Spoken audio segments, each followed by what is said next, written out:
Christmas is you, baby. I want these out in my stocking, and all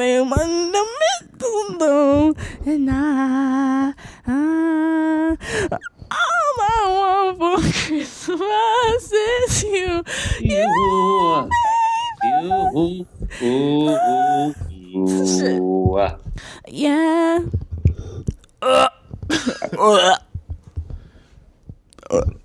I just recorded all that. No, you didn't. Yeah, I did. Can we release it as like a? Can we play it at your party? Yeah, we'll play it. We'll play it at the end of the show. Oh, baby. Maybe you could sing the closing medley with us. Yes, and we will all go down together. What song is that? I don't even remember, but I know it exists. Picture of a leftist sing along. Or we can sing "We Are the World, We Are the Children." You are the children. That's really condescending. I want to use your microphone to do ASMR. I can make good money off of it. Don't deny that I would. I totally would. Oh man, dude, I can feel the hairs on the back of my neck tingling. What is she? Is she threatening? No, do you know what ASMR is? Yeah. Where a woman. Sure you know what ASMR? Also, men can do it too. Just talks to you like this. Yeah, and sometimes I'll scratch a piece of paper or something, and then it'll feel good to you. Does it work on you? It's like a genetic thing. Like, it doesn't work on me. I don't think I have the gene for it. It definitely, you have to have like an issue, like it's an actual thing. Yeah. I think it's like ALS, not even ALS. It's like ALS. Yeah, It's like Lou Gehrig's disease. We have to do the ice bucket challenge We must. to stamp out ASMR. Boy, you turned me. Do you know that one, Dasha? Which one? Upside down. Boy, you turned me inside out and round and round. It's like inside out, you're turning me, you're making love. Yeah. I love Diana Ross, you know? Yeah. I love Diana Ross. It's cool.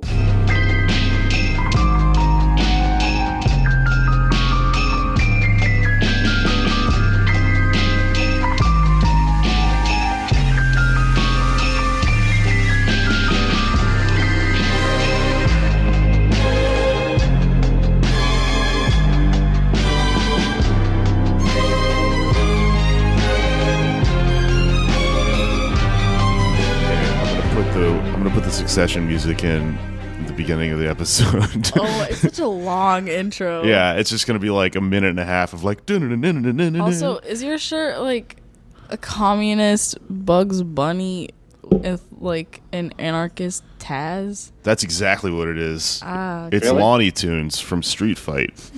They gave me this shirt when they came and did our podcast. That's cool. They're very sweet boys.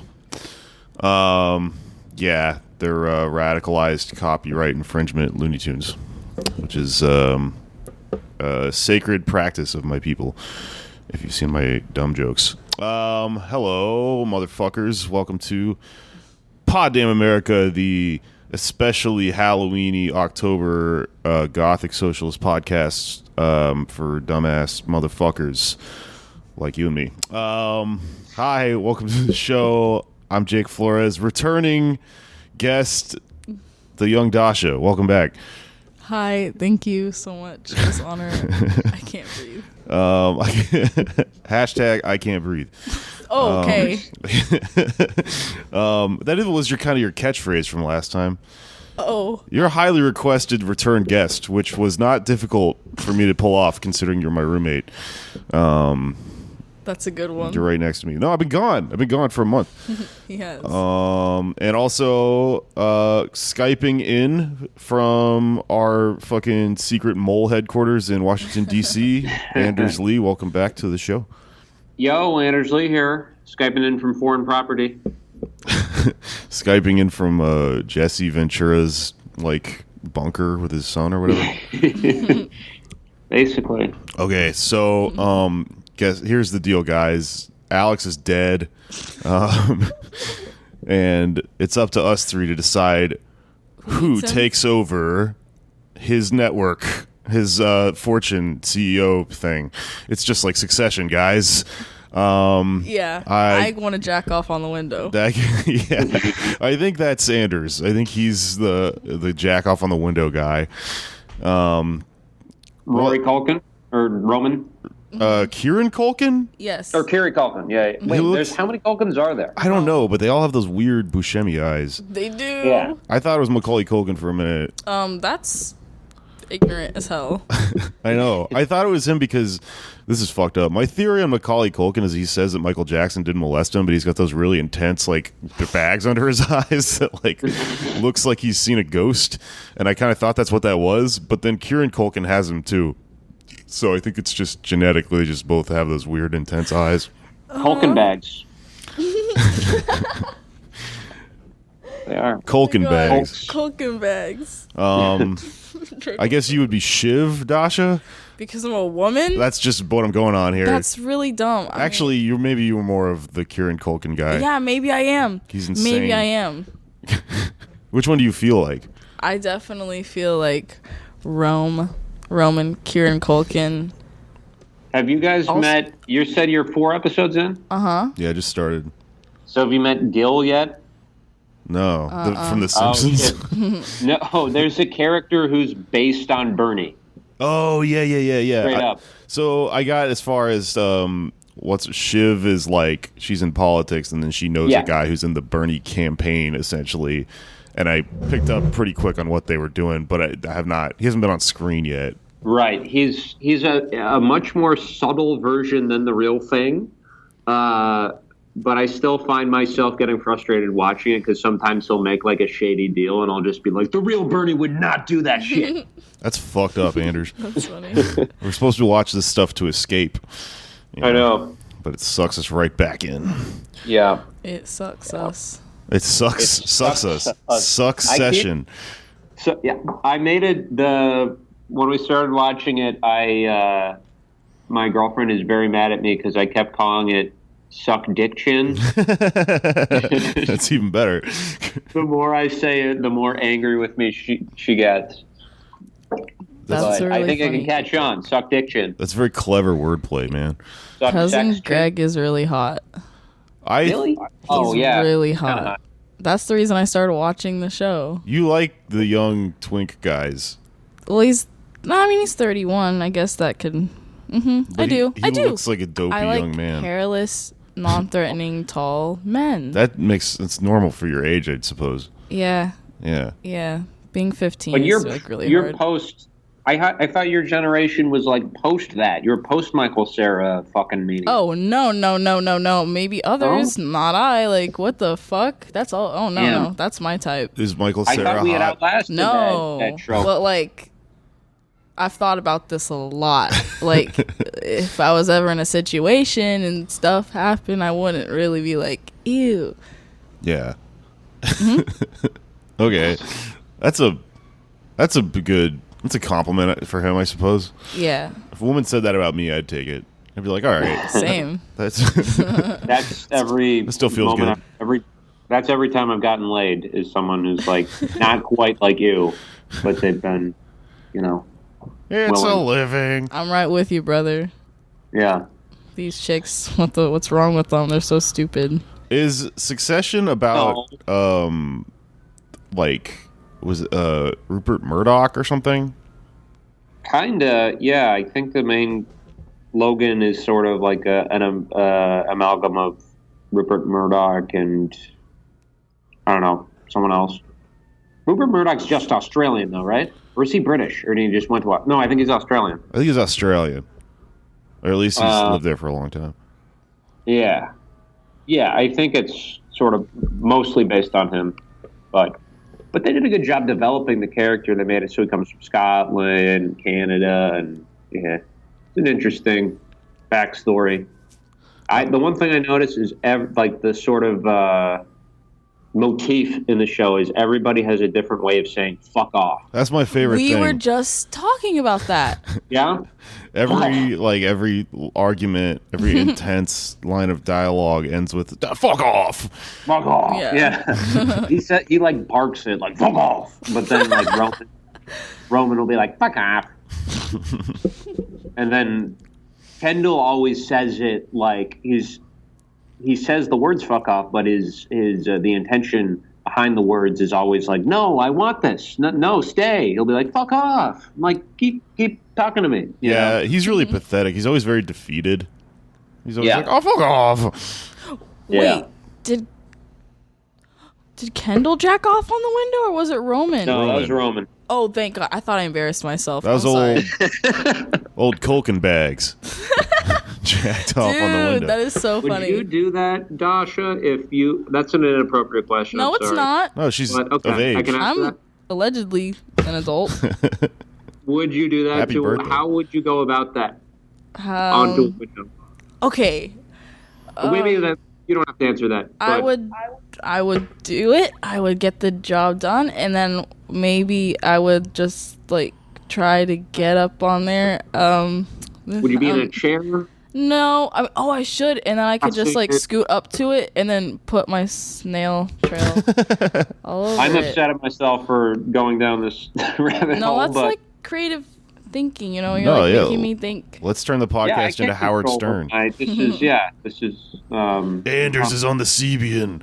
Anyway, that show really inspired me. I want to try ejaculating on a window. That's what it inspired you to do. Yeah. I wonder you could organize a thing in Bushwick where you get like everybody, or at least like 100 people, like when the clock strikes strikes 5 or something, you get everybody to jack off in their window. Considering Bushwick is That's called all improv degenerates, outside. Yeah. Or improv everywhere. Fuck. That shit where they it's like like- ride the train in their underwear or whatever. And they're Yeah. like, look how magical the world is. Ew. Except they're jack off at the same time because it's the New Movement's version. All right, that's inside baseball. The guy ahead of the New Movement is a predator that got Me Too'd. Who's an asshole. Don't go to his improv school if you're in New Orleans. Okay, that's Man, in this new age with the liberals, you can't do nothing. You can't touch ladies. You can't jack off on the subway without someone being like, "Excuse me, sir." Whoa, you sound like Other Dasha. I'm the crypt keeper. All right. Anders, why don't you fill us in on what's going on with our boy Jugmeat in Canada? Oh yeah. Jugmeat's kicking ass and taking some names. Probably not going to win, but he did pretty well in for some reason they have like 3 or 4 French debates in Canada, but there's only one English speaking debate. I think most people in Canada, English is their first language, but Montreal is such like a valuable political territory that they want to give every party a chance to appeal to French Canadians. So they're doing the 4 French debates. I watched the English one, not any of the French ones. And he did pretty well. He like went after Trudeau for being a fake progressive, and he got fucking Andrew Scheer, who's talks like a high robot. That's the only way I can describe him. He's the Canadian Conservative Party leader, and he was like this very polite, mild-mannered Canadian man who's like saying all these mean things about Justin Trudeau. He keeps being like, he's a phony. You can't trust him. He lies. Just like in this monotone voice, like he's stoned. And so he was kind of palling around with Jugmeat a little bit, and they're talking crap about Trudeau. But then eventually Jugmeat's like, look, on climate change, we either have delay Justin Trudeau or deny Andrew Scheer. And then, because fucking Trudeau has the pipeline.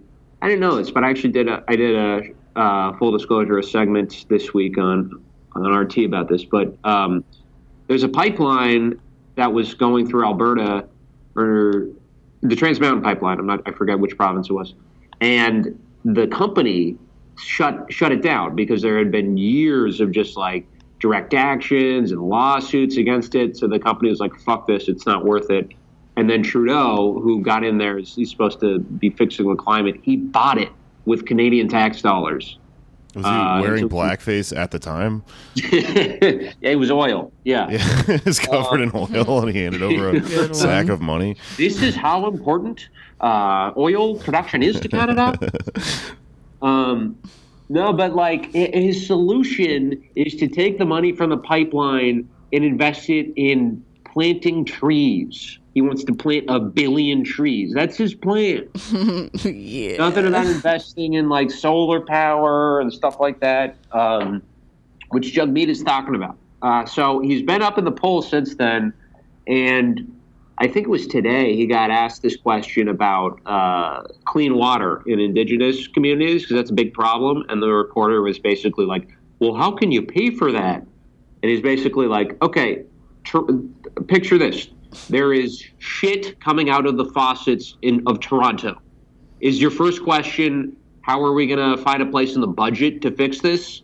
No, it's going to be like, let's get clean water in our fucking city. And, you know, these people have been treated as second class, you know, beyond second class citizens. They've just been treated like shit, which is not that different from the United States. But like Trudeau, it's another constituency that he's completely fucked.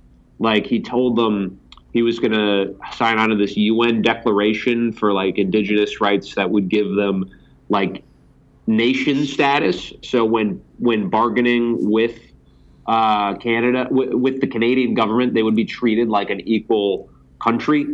But then they got Trudeau's first justice minister, who was the first justice minister in Canada to be an indigenous person. He made her go meet with indigenous leaders and say like, yeah, it's just not going to happen. Wow. Yeah. Okay. So he sucks. He's probably going to win. Trudeau? Yeah. I am pretty sure he's maybe Andrew Scheer will pull it off, but Oh shit! Sorry. I kind of doubt it. He just has no charisma. Can you breathe, Dasha? And then Jagmeet, I think, will come in third, and hopefully, the frustrating thing is if NDP, which is his party, and the Green Party in Canada combined, they'd be like really in the running. They might be able to take first place, but it's just split. I'm sorry, No. Fuck. Our child has ADD. I was that's gonna all. say I'm literally in class. All right, that's the Canadian update. If you're a Canadian listener, vote for Jagmeet. Vote for NDP if they're in your riding and they're. Well, it's funny because if you're in a place where the Greens are polling better than NDP, it probably makes more sense to vote for the Greens. So it depends on where you live, I guess, because it's a parliamentary bullshit system. But why people like Trudeau so much up there? Well, people don't like. He's not that popular anymore, but he's like what people know, and he's better than the conservatives. It's just the and so incumbent. that's basically his pitch. It's kind of like an Obama in 2012. Like people weren't, if we remember, like people weren't that thrilled with him, but he still got a lot of people to turn out because he was Obama, and people were terrified of Mitt Romney.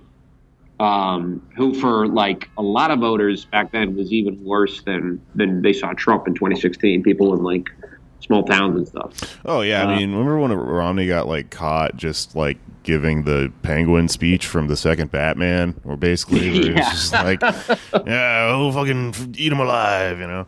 And then he had those dancing horses. That was pretty fun. He was like evil aristocracy shit. Like Thomas Wayne, yeah. Oh, did you see it? I saw it last night. Yeah. What'd you think?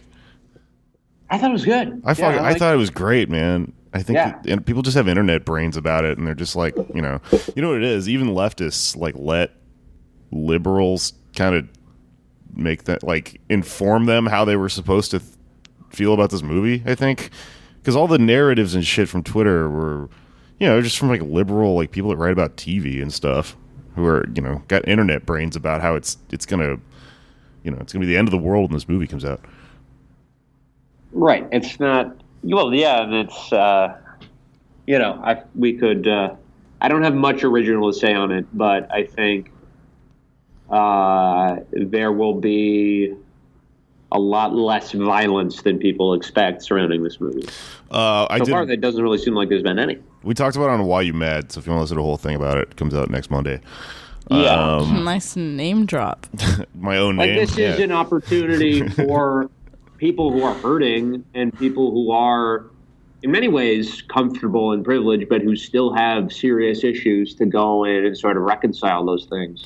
I thought it's a very empathetic look at this character archetype that everyone's obsessed with right now, the alienated angry male, and it's not celebrating that, and it's also like people are worried that art has some power where it's gonna empower those people, but that's not what a fucking movie does. It's actually probably, I would argue, probably better for these people to have like a movie to go watch than to feel the need to make the movie themselves in their fucking basement with shit they ordered off the internet and stuff.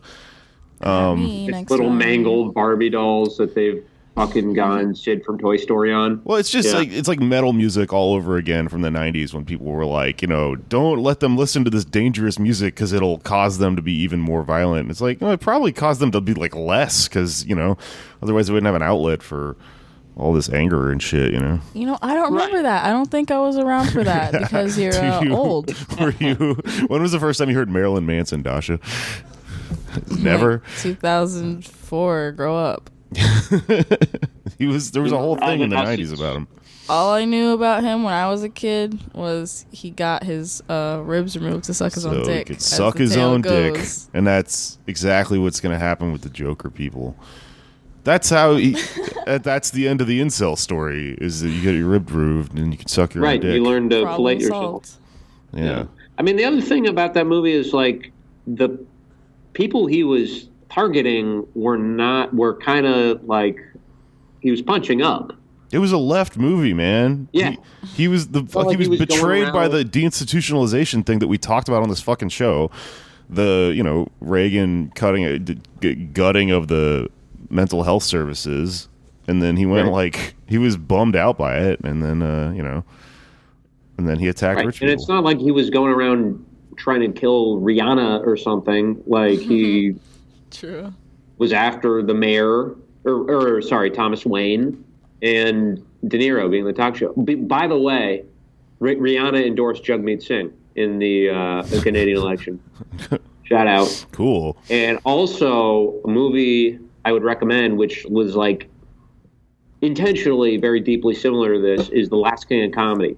Have you seen that one? The King of Comedy. Or The King of Comedy, not The Last King. The Scorsese film. Yeah, dude, no, this is my whole thing about this fucking movie. Is apparently no one's seen The King of Comedy. It's this fucking incredible Scorsese movie that is, the Joker is clearly, deliberately a spiritual sequel to that movie. Like De Niro's in it. It's this similar plot track of the trying to get on the talk show or whatever. Right, and De Niro plays basically the Joker in this. And this is all on purpose. He becomes a talk show host. It's crazy. Yeah. Yeah. No, it fucking rules. That movie kicks ass. It's like one of my favorite movies about comedy because it reminds me of Barry, honestly, where it's like the real scary part of being a stage performer, the delusional part, and not the fucking not the parts that were in like all those TV shows like I'm Dying Up Here or like Aziz's show or whatever, where it's like the comedians are kind of cool. Anyway, you know what I want to do is write like a blog online and make one of those things that are like, oh, you're just starting comedy. This is how you do it. This is how you get that late night set, and have it written by Rupert Pupkin. And just like show how put your hands in the air and smile and look off to the left and right for some reason, as we all do after punchlines. Yeah, and then go out and like have a I'll show you this movie. It's about how to stalk and kidnap a talk show host and get hold him for ransom, so you can get on a show. That's how you get your type 5. Right. All right, well, I think we shouldn't beat the Joker to death because A, every podcast ever is doing it, and B, I just did an hour of it. Yeah, kind of gay. Anders, speaking of King of Comedy, have you ever seen the movie Caddyshack? I have. Oh my god, isn't it so funny? Classic. It's so funny. Well, thanks for nothing. Pretty good one. Oh my god. I watched it twice yesterday, and I did poppers. You watched it twice in one day? Wow. Yeah, And did poppers. And did poppers. It's a good day in my like book. when I was watching it. All right, I'm like While cracking you were beer. watching, okay. It was so good. What was your favorite part? Oh my god. That, You know there's a Caddyshack 2. I don't know. I don't trust sequels. Yeah, I don't think it's very good. But it has Dangerfield in it. I think he's in it. Oh, cool. Yeah. Did you think the lead character was hot? I thought he was so hot. Danny. I remember thinking, yes, that was back. I saw it back when I had a similar hairstyle. So Oh, wow. I probably thought that was, a Wow. little bit of this. That's This was really it, cool. right? A little fluffier. A little fluffier. For the listeners, Anders has sort of mussed all his hair. You'll never beat forward. him. Hey, I'm in Caddyshack. Well, so when you fucking split funny. it down the middle like that, it looks fucking weird. Hey. You gave I'm yourself like Caddyshack. emo bangs just now. Yeah. Should I? Should I do this for the show Saturday? You should know. Yes. You gotta wear scary clown makeup. That would make it even more scary. Ew! Oh, that's terrible. Ew! You're like, I listen to Papa Roach. Yeah, you should like put gel in it and then make little weird clown things that go over your eyes like that, Oh my and then god. the diamonds underneath your eyes. Cobain kind of used to do this though, but he had longer hair all around. So Yeah, actually, it doesn't look that weird. It's just that it's more your face right now. It's more of the expression. Jesus Christ! All right. Too much. By the way, everyone, if you're a listener and you're in the New York City area, our live goddamn variety show with the Antifada is on this Saturday, the 12th of October at Littlefield. You can get tickets online. They'll be in the description of this episode. And we put a lot of work into this motherfucker, so you should come out because I think it's going to be a fucking Is banger. it 21 and up? I don't know. I feel like you should know. I'll know, get if you are. I'll get you in with X's on your hands, young Dasha. Well, yeah. You don't have to out me. You what if the bouncer just said that on the microphone. Oh, on the I mean, podcast. no. I could have just been asking, like, for other people. Right. Because I bet you have underage listeners. I fucking hope not. Go back to school. No, I can imagine, actually. I mean, like, fucking most of the people that yell at us on the internet are like 15. That actually makes a lot of sense. Honestly, it's true. Yeah. These people are just like all day on Twitter, and I'm like, fuck you. And then I realize I'm talking to someone who's 14 years old and doesn't know how to jack off and like has to ask to use the bathroom at school. No, I see. I think it's cool if you're a kid and you're listening. I will say I had a bad experience when I was like 11 or 12. There's a radio show I'd listened to, and once I called in, and the DJ was like, "If you're a kid, if you're under 16, do not listen to this show." And it was traumatizing. So please continue to listen. Was that Noam Chomsky? No, that's fucking dumb. I think those people are not aware that like that's who buys everything. Yeah, they're so hateful. All that happened with stay like loyal if they have nostalgia for Old it. people can't even fucking hear. all that happened with like us and our friends and like Cumtown and all that shit, and like this generation of like dumbass podcasters is that like we're just twice as old as teenagers now, and so we tricked a bunch of those people into thinking that we're like edgy and interesting and not like fucking dumbasses that live in a warehouse in Brooklyn and do poppers all day. But hey, I'll take their money, you know? We're basically like what like NoFX was when I was a kid or something. Like a Fat Records band. I didn't realize it was actually profoundly dumb and lame. Anyway, thanks for listening, and come to our live show and sign up for our Patreon Get a fake ID. for bonus episodes. Get a fake ID and come to Littlefield. Listen, we need as many Make sure children it as we says- can get at the show. Make sure it says McLovin, because they have a rule if your fake ID says McLovin, and you'll be able to get in. Doesn't matter if there's more than one of you. It's a bit that That's my bouncers favorite love. movie. Yeah. They all think it's the funniest thing in the world. Okay. Wow. Listen, guys, Young McLovin. we should probably get into the content today. I have got quite a fucking story to tell. I learned about this when I was traveling around California a couple weeks ago. I'd also heard about this, but I saw the place in person, and I thought, like, well, this would be an interesting thing to talk about in October. And it's loosely tied to capitalism, so fuck it, let's do it. Topic for today's show is the Winchester Mystery House. Okay? So, if you've never heard of the Winchester Mystery House is basically a house that was built on the fortune of the Winchester Rifle Company. So, okay, here's the story. In 1848, Walter Hunt of New York patented his volition repeating rifle, incorporating a tubular magazine, which was operated by 2 levers and complete linkages. The Hunt rifle fired what he called the rocket ball, an early form of caseless ammunition, which the powder was contained in the bullet's hollow base. Why is this so funny? Describing a gun. I'm high. Oh, that is I can see that. It just sounds like a way to smoke weed. Like a pipe. Yeah. Okay, go on. Like, why? Just go. Okay, so this guy Hunt designs the first this rocket ball gun, right? And in 1849, this guy named Lewis Jennings purchases Hunt's patents and develops a functioning, if still complex, version of what was produced in small numbers by Robinson, Lauren, and yada yada yada in Vermont in 1852. Horace Smith and Daniel Wesson of Norwich, Connecticut, acquire Jennings' patent, and then we go from there, right? So that's Smith and Wesson, who later go on to form Smith and Wesson, the gun company. So they acquire this patent of this gun this guy's been working on, where he has this like free ammunition thing he calls a rocket ball. I got one of those. Yeah, baby. And they join forces with this guy, this shop foreman named Benjamin Tyler Henry. Smith made several improvements to Jennings' design. In 1855, Smith and Wesson, together with several investors, formed a corporation, the Volcanic Repeating Arms Company, and their entire project was to try to create a repeating rifle. So, this is the technological sort of movement from it's still on. From like a gun that you fucking fire once and then have to reload, to this concept of like repeating bullets, I think is basically what's going on. Their largest stockholder was a guy named Oliver Winchester. I was thinking of muskets and it made me laugh. It's funny, yeah. I keep that motherfucking thing on me. It's a fucking musket.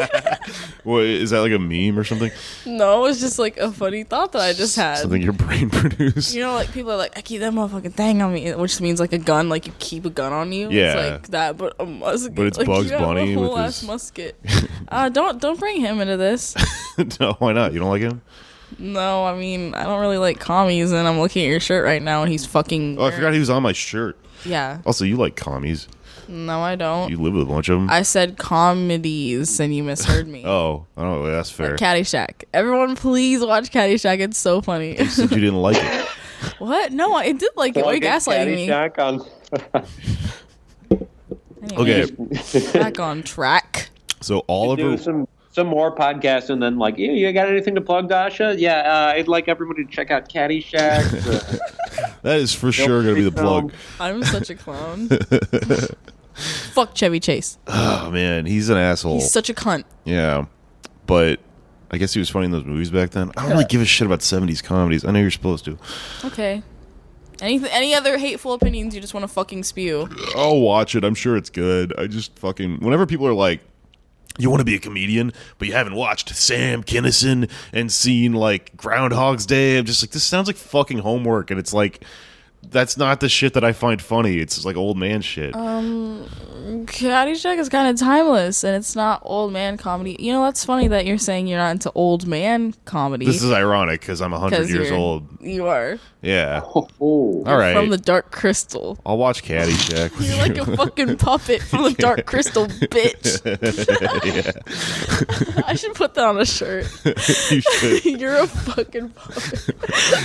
We'll sell it from our podcast web store. Oh, dude, if we could get some fan art of Jake as a Dark Crystal puppet, that'd be sick. Just make art of shit. If you're listening to this, please make an anime version or something, or just draw fan art of Jake as something from the Dark Crystal, please. Yeah. I'll send if they can have pics. If Andrew Yang's campaign can have an anime made for them, then did he make that fucking anime? Not him, but like his campaign. I don't know. I think so, yeah. The one where he's doing the Naruto run and shit? Yeah. That shit kicked ass. Yeah, that was cool. God, I wish his policies weren't so fucking lame, because he'd be cool as shit. He's he's got some good stuff. I want money. I know, but it'll just go to the landlord. Yeah, it's like that would be the best for me, for all podcasters, would be Yang, the UBI thing. That would be that he's appealing to the podcast community with that fucking scheme, but we're still all in the tank for Bernie, it seems. Yeah, well, I mean, because we all know that the money would just go to your landlord.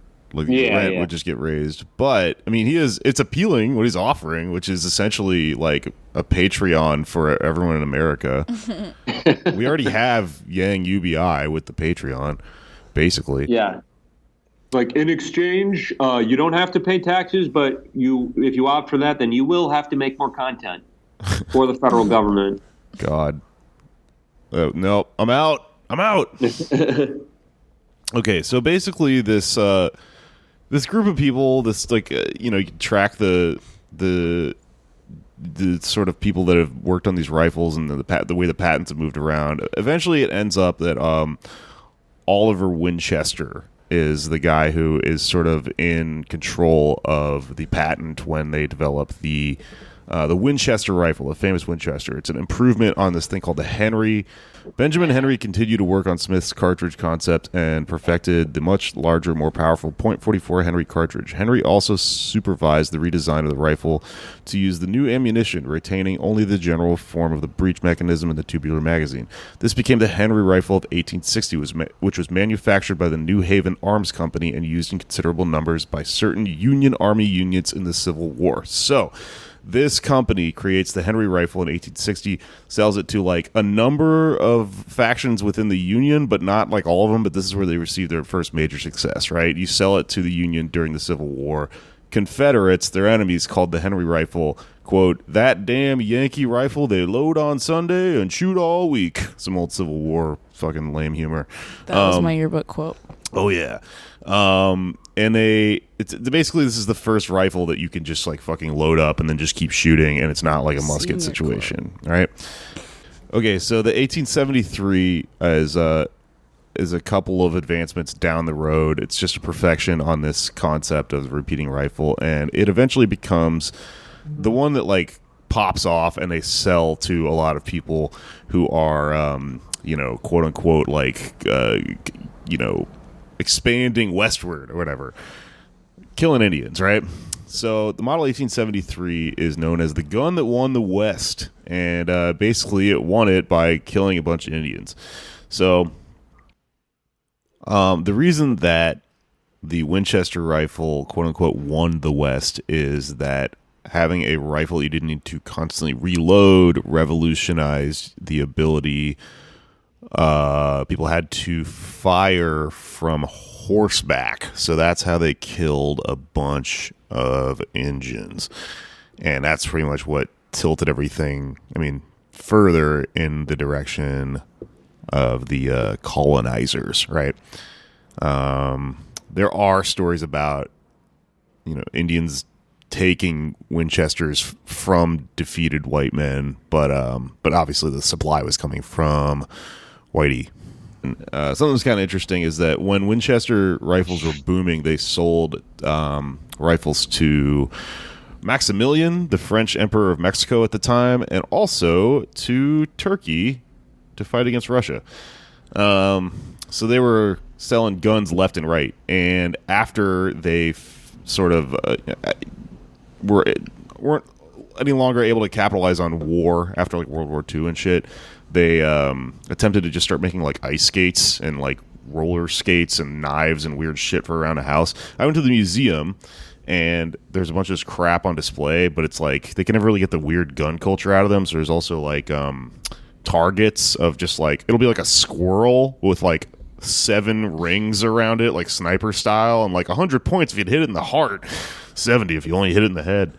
Yeah, my ex-wife. My ex-wife. Yeah, just a fucking target for gun practice. Yeah.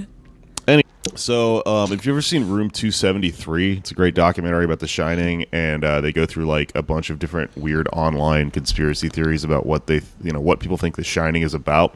It's kind of a fun movie to watch because every single one they go through, it's kind of convincing, and you go, "Oh my god, it was about the moon landing and how it was faked, and like Kubrick, was hired to fake it or whatever."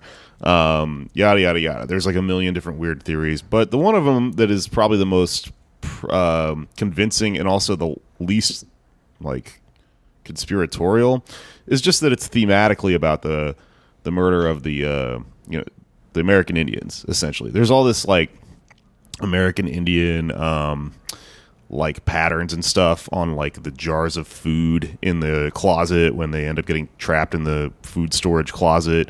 The patterns on the carpet in the movie are somewhat like something you might see in a fucking Urban Outfitters or something. And then, the fucking, it's a ghost story. It's a story about a mansion or a hotel that was probably built on like an Indian burial ground. It's a trope from that time. And that's why, what's his name, Jack goes crazy and kills all those people. It's probably what's going on there. Hard to say. Kubrick's dead. Who fucking knows, right? But anyway, the whole point is that this all leads to this guy, Oliver Winchester, owning the fortune that was built upon the gun that won the West, that killed a bunch of Indians, and he dies in 1880, right? And him and his wife had 4 children. 3 of them died of tuberculosis. Only one of them survived. His son, William Wirt Winchester. Kind of gay. Yeah, he's kind of gay. Except that he had a wife. But 4 months after the elder Winchester, Oliver Winchester, dies, William Wirt Winchester also dies of tuberculosis. So because of this insane, like, succession, if you will. Oh, my God. Yeah, I tied it back. Oh, my God. Piano. Business. So because of all that, and the the heir of succession, the fucking fortune being passed down, his widow, Sarah Pardee Winchester, ends up with this like insane fortune, and it's like a ridiculous amount of money. In today's money, it's like $500 million, right? And she was not like a black widow. Like they had like a sweet marriage apparently, and she was just like hanging around. And then fucking her child died, and her husband died, and she had all this crazy money, right? Long story short, Sarah Winchester ends up with $500 million and adjusted for today's money, and she's grief stricken, and she's living in this mansion that they lived in.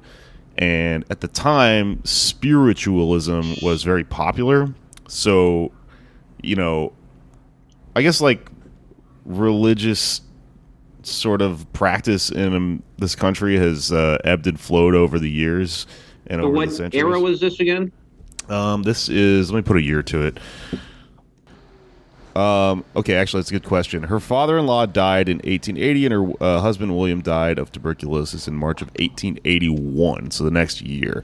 So in 1881, she received an inheritance of $20 million, which is equivalent to $520 million.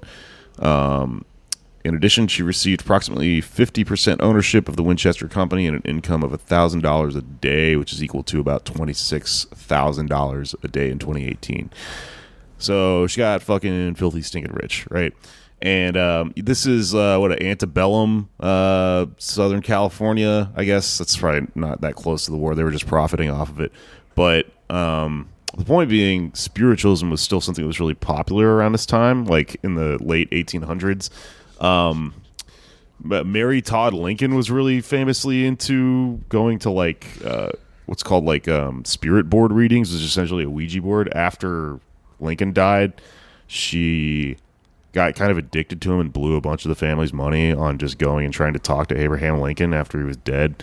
She would have to use a fake name. She would go to like spirit board readings, and her fake name was Mary Linder, which is like not very creative, and like everyone knew it was her. It was really awkward, I think. But anyway, Totally ox. the story of Sarah Pardee Winchester is that she went to she was having like all these back problems and health problems and stuff, and she went to a psychic essentially, and the psychic told her that the reason her husband died and her child died and like her health was so fucked up was that the ghosts of all of the Indians that were killed by every Winchester rifle were haunting her because she held the fortune of the Winchester rifle thing, right?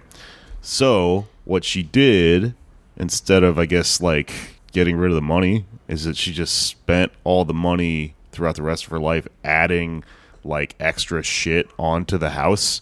So it started off like pretty small, just like a weird, well, not small, but like a mansion, but she ended up just adding like room after room after room after room and had no experience in architecture. So she created this crazy like maze house thing.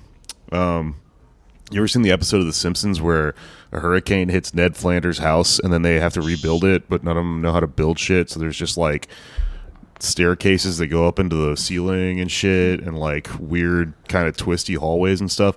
That's basically what it is. I went to it. It's fucking weird. It's huge, and there's like, twisty staircases and stuff, and like you'll open a door and there's just like a brick wall behind it for no reason, or like a cabinet that's just like an inch thick. So why would you have a cabinet that has like no space like that? And the other thing is that like she incorporated all this weird occult art into the building, which is, no one knows why, but she was obsessed with like the number 13. So you would go around the building and there's like stained glass windows, and in the stained glass windows there's just like orbs kind of floating around like a flower or something like that. And if you count them, there's always like 13 orbs. Or there's like a sink at one point, like a type of sink you wash your hands in, and there's 13 sinkholes in the bottom of the sink for some reason. There's something called, this is Victorian era, right? So there's something called Victoria era mourning art, which, is you keep your fucking dead friends like teeth or something. They have a really weird wreath that's just made out of hair, I guess, from her dead husband, but it looks like a Christmas wreath. Wow. That's really fucking weird. I hate it. Thanks. The only shower in the building is this thing called a needle shower, which is, instead of like a faucet head, it's just a pipe. It's like a couple of pipes, and then they just like poked holes in the pipes, so when you turn on the water, it just comes like out like a sprinkler or whatever, and you just stand in the middle of the room and just like rotate. It's really fucking weird. In the center of the building, there's this room that she would have seances in because she was into all the weird like Ouija board stuff, and she was the only person that had a key to it. She kept it on her person at all times, and in the room, even if someone tried to break in, there's like two doors to leave. One of the doors just opens to an 8-foot drop, and then if you like step out of it, you land in the kitchen sink in the basement below and like probably break your legs or whatever. The other one's like a hidden passage that leads to something called the Hall of Fires, which is a hall that just has like 13 what do you call them? Chimneys in it for some reason. Fireplaces. There's supposed to be a ghost in there, they say, because like the guy that they say you can see is the ghost of this guy whose job it was to take the ashes out of the fireplaces in a wheelbarrow and just like bring them outside because they didn't have like, I guess like whatever the fuck, like a flu or whatever the thing is. Let's see. She had these weird stairs that were like very not steep, and it was because her back was fucked up. She had arthritis.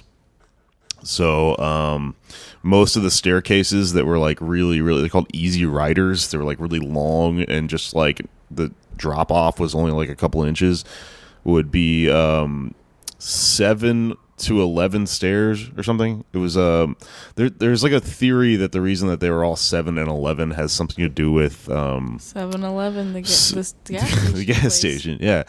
She loved it. She always went there. Yeah. Oh, thank heaven. 7-Eleven. Yeah. They think it has something to do with MC Escher, or like there's conspiracy theories that she was friends with MC Escher and she was trying to access the fourth dimension by like building an MC Escher house and doing Rosicrucian rituals, which are like sort of a descendant of Hermeticism or like weird pagan ritual stuff. No, this is all like bullshit. I think it comes from websites that are, look like they were made in GeoCities and stuff like that. At one point during the tour I was on, somebody asked the tour guide like who owns the place, and they were just like, we can't tell you. But I looked it up, and it's owned by a company called Winchester like something LLC. So it's just like somebody who owns, it's like a shell company.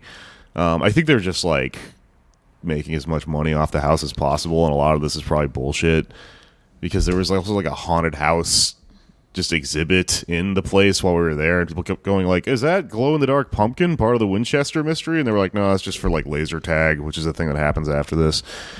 So they don't really give a shit about it. She also had like this elaborate system of servant call boxes, so like electric like buttons she could call and like talking to a speaker. And she paid the servants she had really well for the era, I guess. So supposedly, and this is also coming from like the tour guides, but supposedly everyone is very happy. Who knows?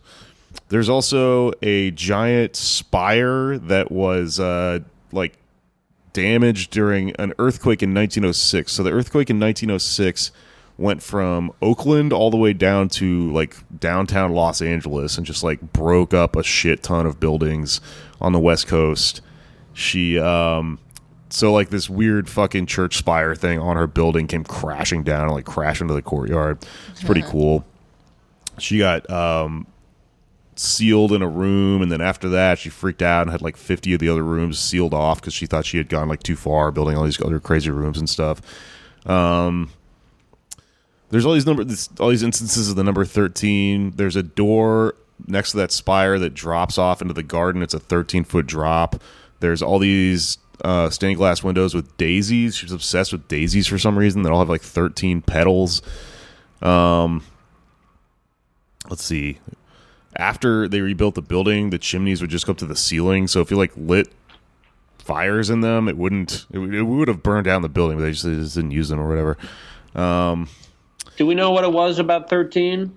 No one knows, and it's like Victorian era, so it's so far back it's hard to say because I don't know where the mythology around the number 13 comes from, and it could be that it comes from this, and this is why people think it's so, spooky and weird, or it could be it is unlucky. She could be like an early adopter of just like kind of dorky, like hot topic-y, gothic-y sort of like the number 13, right? Like Motorhead shit or whatever. And there was the Jim Carrey movie too, right? That was a number 23. Oh fuck. Okay, but similar, only 10 away. Similar idea. When her will was discovered after she died, it was broken up into 13 sections. There were closets she had that had 13 panels in them. There were a lot of staircases that had like 13 staircases. It was really fucking weird. Let's see. There was a chandelier in this place called the Grand Ballroom that has 13 lights in it.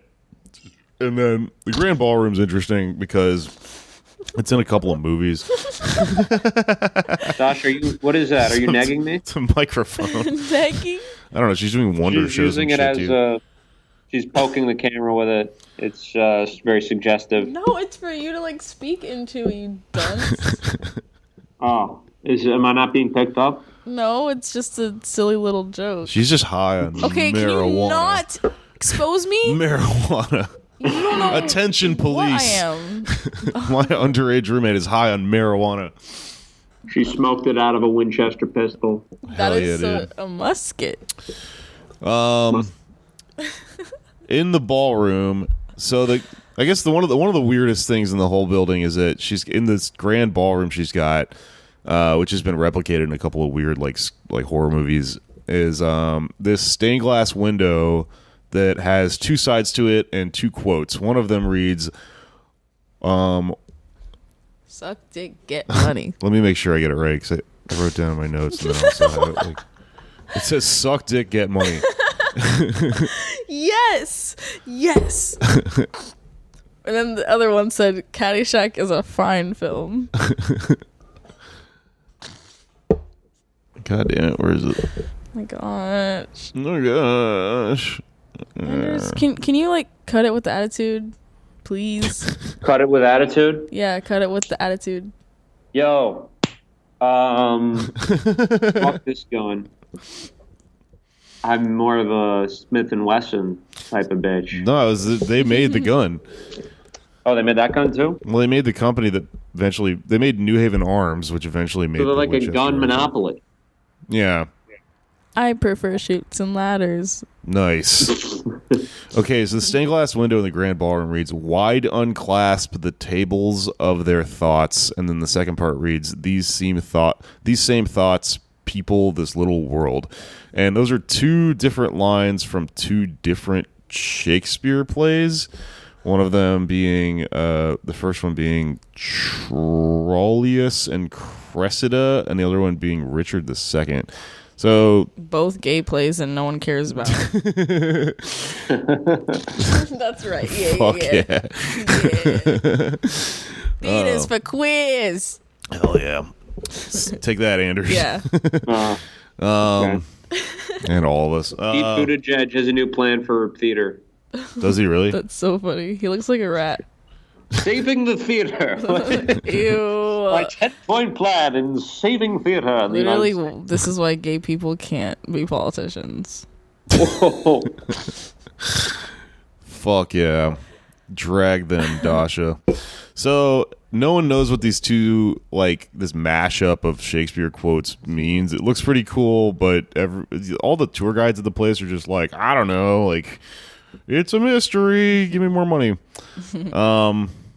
That's pretty much it. It's just fucking weird. It's like she built an MC Escher painting style house because she was convinced that the ghosts of Indians that were killed by her husband's rifle fortune were, like trying to find her in the house. So I think the idea is that the reason that like the doors are all twisty and turny and it's kind of a maze is so like they can't find her. And then it was destroyed by an earthquake, which is pretty funny. But she's dead and no one knows. That's it. Happy Halloween, everybody.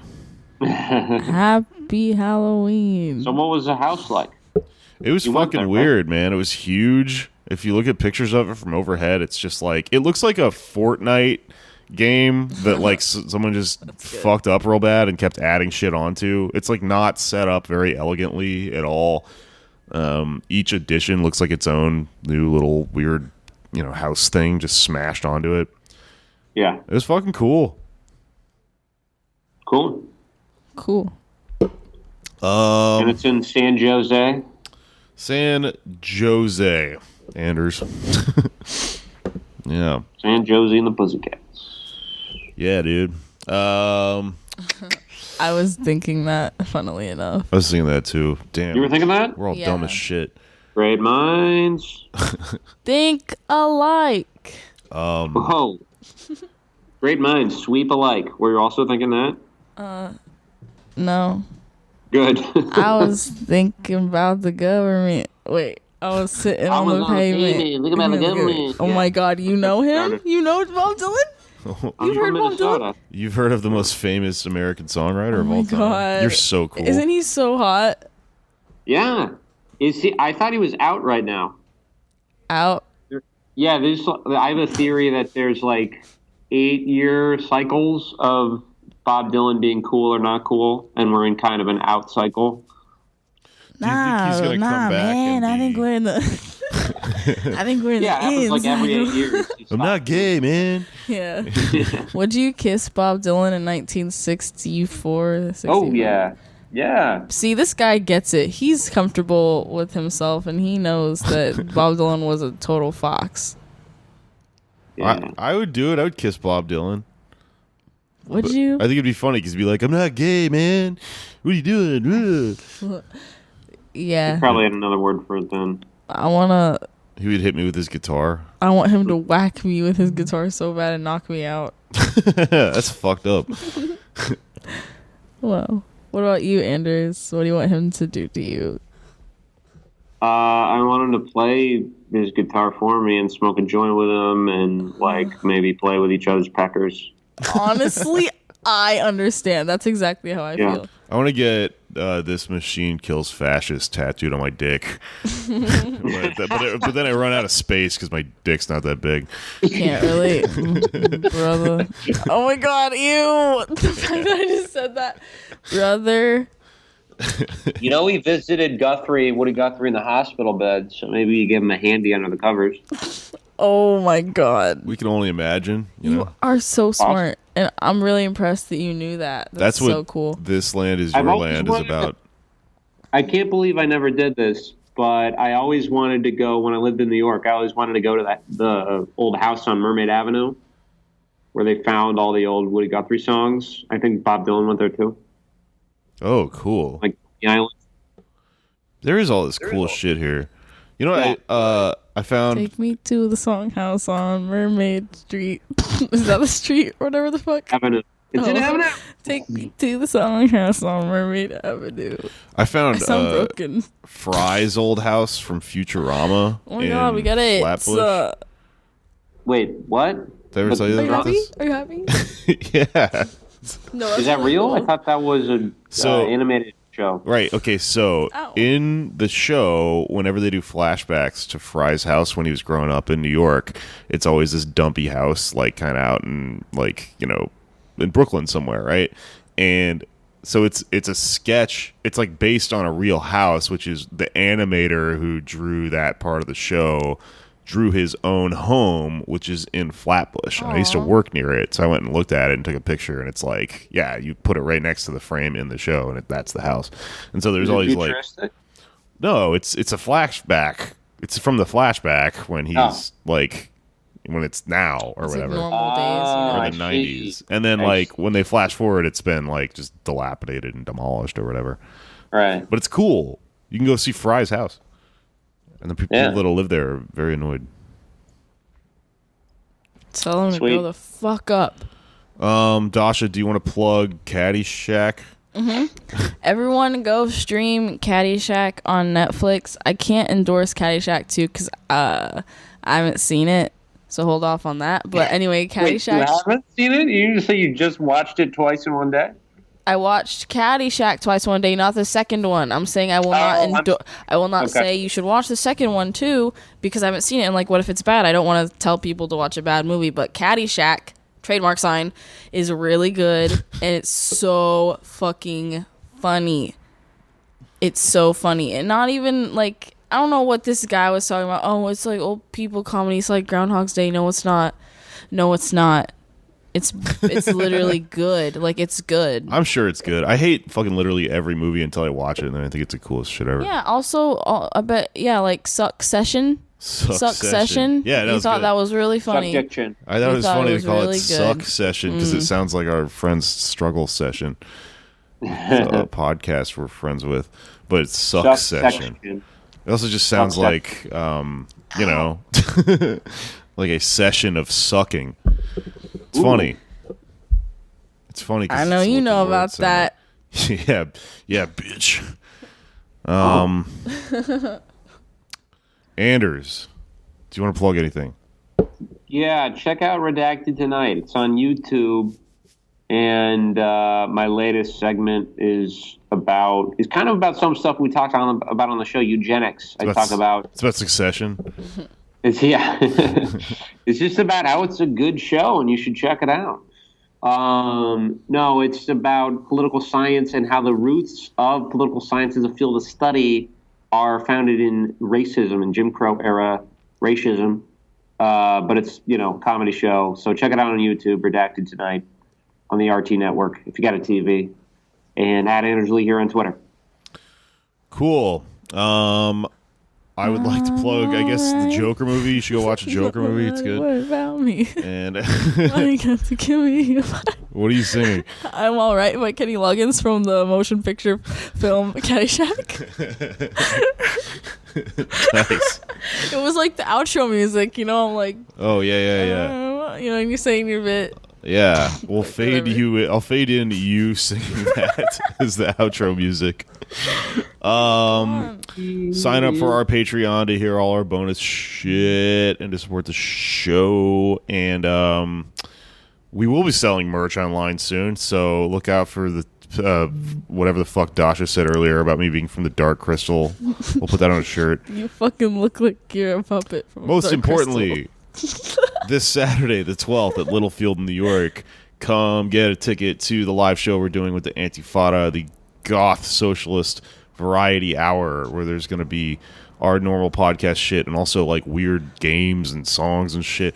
We wrote a fuck ton of weird shit for this show. It's going to be fucking tight, and then we're all going to get Live drunk sex afterwards. acts. I'll be there Live doing sex my acts. best Gary Busey We're impression. going to do the ass-to-ass part from Requiem for a Dream, but it's going to be a cross-podcast endeavor, so it's me and AP Andy or something. I don't know. And then also the after party we'll announce soon where it's going to be at, and the proceeds will be to... Are you talking to a microphone that's not plugged in anything? Yes, sir. And about this after party, is it 21 and up? If you want to come to this, you got to stop talking about it on the podcast. I'm not. Because this is like the most incriminating... I'm not. Yeah, you're not. You're talking into a microphone that's not plugged in. I am. I don't know. Fuck it. That's it. Come to our live show. Check out the rest of my tour dates that are on my pinned tweet. Come watch us do another live debate. We're going to do another one on the 15th. Oh, yeah. And that's it. And thanks for nutting. Well, thanks for nothing. I'm Thanks for nothing. all right. Play us out, Dasha. Nobody worry about me. Why you got to kill me if I Keep going. and you just let me be? I'm not a monkey. I'm not gonna keep singing and dancing for you. You are. Throw me though. a nickel. It's Throw me a happening. nickel. Okay, hold on. Throw me a fucking nickel. I think I have literally a nickel in my pocket. Oh, thank heaven, 7-Eleven. Here, that's a How dime. about that? Okay. Ooh, child, things are gonna get easier. Easier. Yeah. Ooh, child. things get brighter. One day, Yeah. walk in the rays of the beautiful sun. Yeah. One day, when the One world is day. much brighter. Ooh, child. Ooh, child, things Yeah. are gonna get easier. Ooh. Okay. Harmonize. Ooh. Ooh, Child. Things will get brighter. Yeah. Now. Ooh, baby. Ooh. Right now. All right, this has to end. It's finished.